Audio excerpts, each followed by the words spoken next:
We'll be there before you hang up the phone.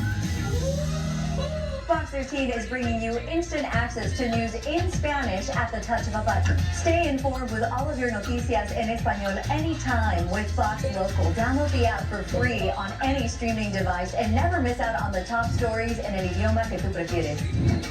Fox 13 News en español. Get weather updates as soon as we have them on the Fox Local app. Download it now on your smartphone and stream live local weather, even if the power goes out. Available on all streaming platforms.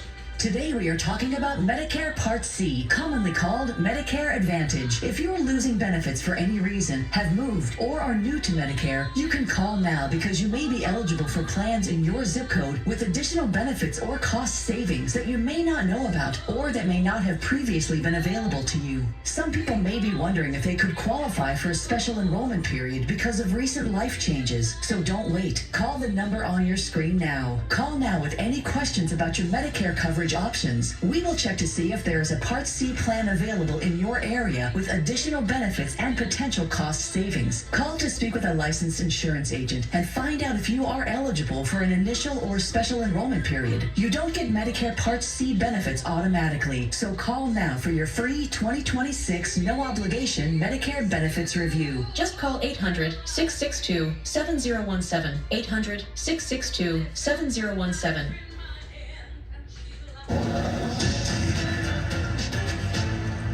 All right, welcome back into the Fox Local Live Desk. We're going to get ready to hand you off to Seattle News tonight, so we're going to be exiting wrap up of just some of the stories, some of the headlines, some of the locations that we're tracking for you today.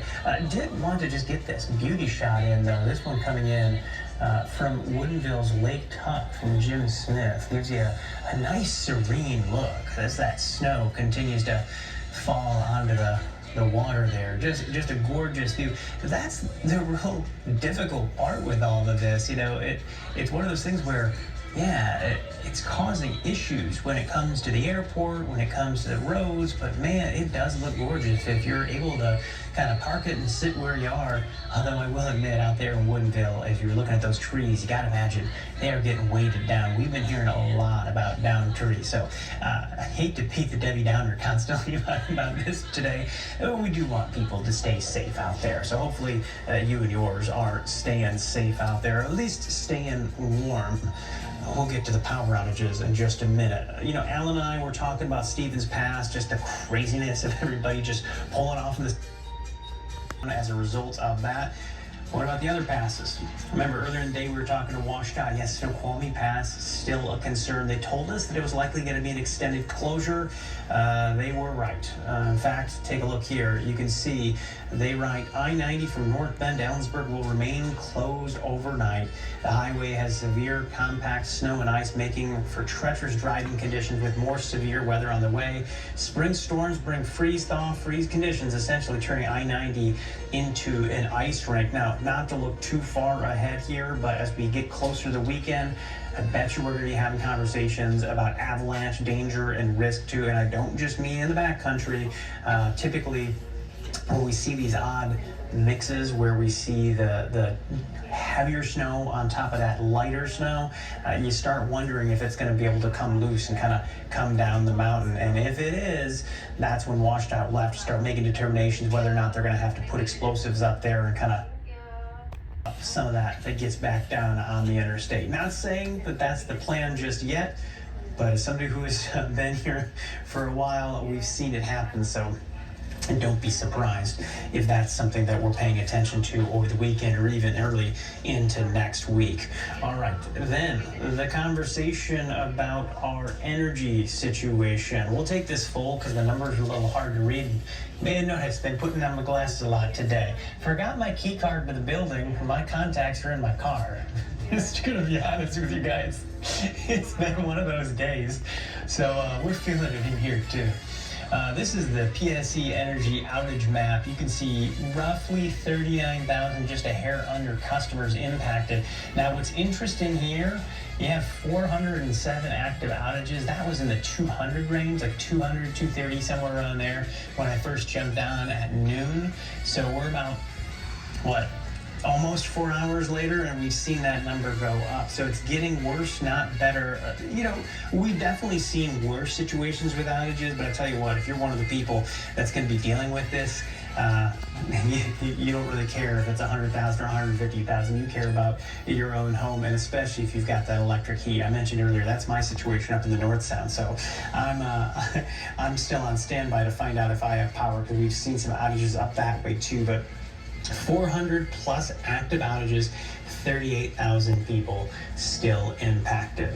The other big story of the day, just trying to get in and out, and I don't mean the passes like we were talking about, but the weather situation at Seattle-Tacoma International Airport is an absolute mess.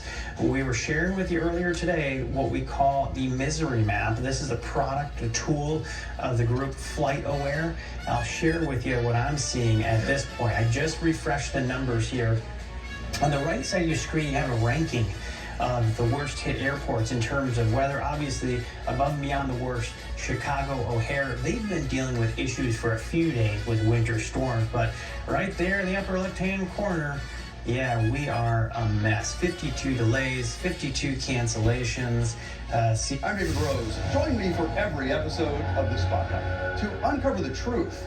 There can no longer be a victim, where every victim has a voice. No, he's asking for help and he cannot. And where we seek answers and find justice. That's my unwavering commitment to you. Watch The Spotlight or stream anytime on the Fox Local app. New Sensodyne Clinical Repair is absolutely amazing. When your teeth are sensitive, they need special care. New Sensodyne Clinical Repair creates a protective shield over those exposed areas that can help repair sensitive areas of teeth after 60 seconds. I recommend Sensodyne Clinical Repair. .com. Let's go Birds.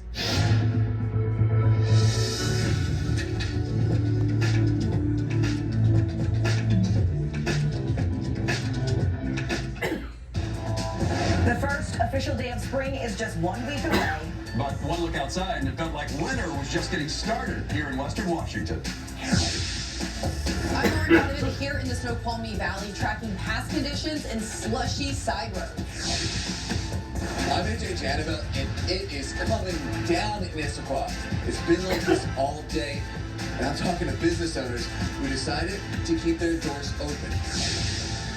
I'm at Heather Guzman in Maple Valley, where we've seen several inches of snow throughout the day, but this was just the cherry on top of a little girl's birthday. Rain and snow will start tapering off tonight, but tomorrow morning we could see icy roads around the area. We'll have your forecast. Hello, I'm David Rose. And I'm Hannah Kim. Those stories and more from Seattle and around the world. But first, today's top stories and breaking news with Fox 13's Frankie Thompson. We begin with a weather alert day and a blast of winter across Western Washington. Just days away from the calendar turning to spring across the region, many people are feeling the effects. Fox 13 has team coverage with our chief meteorologist Brian McMillan standing by in the Fox 13 Weather Center. AJ Janavel is tracking the conditions in communities on the east side. Alejandro Guzman has a closer look at conditions in Maple Valley. But let's start with Fox 13's Lauren Donovan. Lauren, we've just learned I-90 from North Bend to Ellensburg will be closed overnight. Yeah, Frankie, it's a big deal, isn't it? We are on one end of the closure here in North Bend. It spans all the way to Ellensburg. And for some context, that is a whopping 100 miles. It's a decision WashDOT did not make lightly. And for some perspective, compared to the closure, the couple hours closure we saw here at the pass earlier this week, this is much worse. Out here live at North Bend, I'm going to step aside and point out some things I'm noticing to you out in this thick, wet snow. You see the freeway entrance here?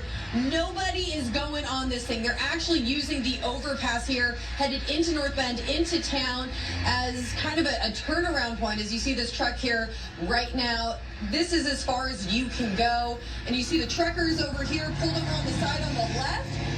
This is what you're going to see all the way basically to exit 27 closer to the Snoqualmie Casino. Now, to show you what is ahead of us, what is east of us that we can't access, let's take an overhead view of North Bend, the closest traffic camera to where we are right now. And from it, you can see all the semis are pulled over on the side of the road. Further along the interstate, though, as we move forward, you'll see that the roads are not entirely covered, looking like they are out here live in North Bend, but there's not a single car on them. And then by the Asheville Curtis exit, that's right kind of before you start shooting over the pass, boom, white out. We can also see the plows from Washout have been making some work. Want to warn you, those trees are down throughout the area, so be extra careful on side roads, even if you're not trying to make it up this thing. We'll send it back to you. Lauren, thank you. Now to problems over on Highway 2. According to WashDOT, since so many people have started parking along the highway, it's now closed between milepost 55 and 85 because plows can't clear the road. WashDOT says in this post, if you have chosen to block crews and first responders, your car needs to be moved off the highway immediately. Right now, the weather is having major impacts on travelers flying in and out of SeaTac. SEA is issuing a ground delay early Friday morning, which doesn't expire until 11 p.m. Right now, the airport tells us the average delay is about an hour. It's not all bad news, though. A ground stop for incoming flights was lifted about an hour ago.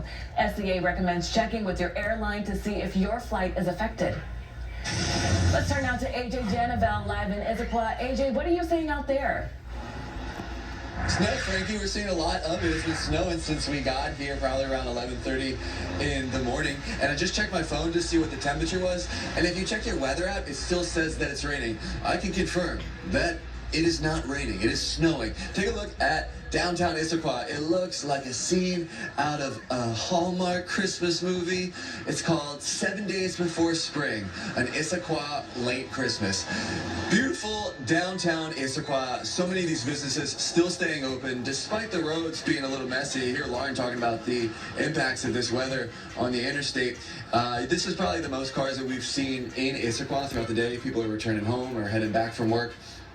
That's one thing that, this is a beautiful, beautiful sight to be aware of. As it does get a little bit colder tonight, as the temperatures drop, these roads will be a lot slicker. So if you have to be on the roads, if you have to be out anywhere, please be aware. But for a lot of us, it's Friday, it's the weekend, stay inside. Enjoy the snow. Coming up in a little bit, we talked to a lot of the businesses here in Issaquah who came out, opened their doors, and we're going to tell you exactly why they did that. Frankie? AJ, thank you.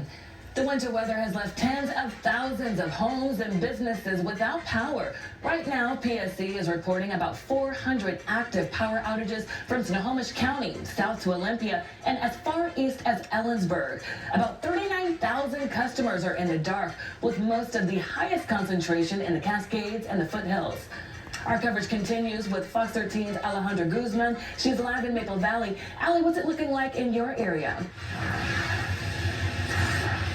Well, Frankie, I can tell you that it's been snowing all day long. We've been out here since the very early morning hours, and it has not stopped coming down. I want to show you just how much accumulation we've got. I've kind of stomped on it already, but you can kind of see it, and then it kind of goes downhill. But you can, if you look at the parking lot here at the QFC in Maple Valley, you'll just get a sense for what is going on. We've got a few people trudging to their cars over here very carefully because this is just a glimpse of what people are dealing with out here. This is very slushy conditions, and the roads are just the same throughout the entire area. And despite this, it took people for a big surprise this morning. Many were caught off guard. We've got cherry blossoms in the area that are just absolutely stunning, but now they're topped off with snow. So it's a mix that people say is quite beautiful. People here, despite some of the power outages, despite some of the road closures, people here have just been in a very good, friendly mood, enjoying the entire atmosphere, having a great time. We've seen little girls. This has been the cherry on top of a 9-year-old who is visiting from California, who has long been waiting for her friends. And then we've got others who are now not at work and just out here enjoying. So coming up, you'll hear from them on how they're making the best out of this very snowy day. Back to you. Yeah, really coming down where Alejandra is. Let's turn now to Chief Meteorologist Brian McMillan. What'd you think of that? Well, seeing that out in Maple Valley, that's some significant snow there. We've been calling for this since yesterday, so, I hope you paid attention to the forecast. Otherwise, that would have caught you off guard. Here is a look at SeaTac Airport, or SEA, as they call it now. Right now, still seeing this snow falling, and it has been coming down like this really since I started work about 12 hours ago. So 33 degrees is your temperature right now. The frustrating thing is that this hasn't moved. It has been about 33 degrees to 35 degrees all day long. Okay, right now on our radar, I want to show you this. So down to the south, where we're seeing some of that heavier shower activity, I turned off the snow so you can see the yellow, so you can see where it's hitting us the hardest. That's eastern Grays Harbor County, Thurston County, and then heading down into Lewis and Cowlitz counties. Okay, that's where we're seeing the heaviest precip. Up here around the greater Seattle area, we're starting to see some of this blue shift over to green, which tells me temperatures are warming up a bit. This is typically right now the heat of the day. This is also all moving its way slowly south. Skagit County and Whatcom County, you are now completely dry.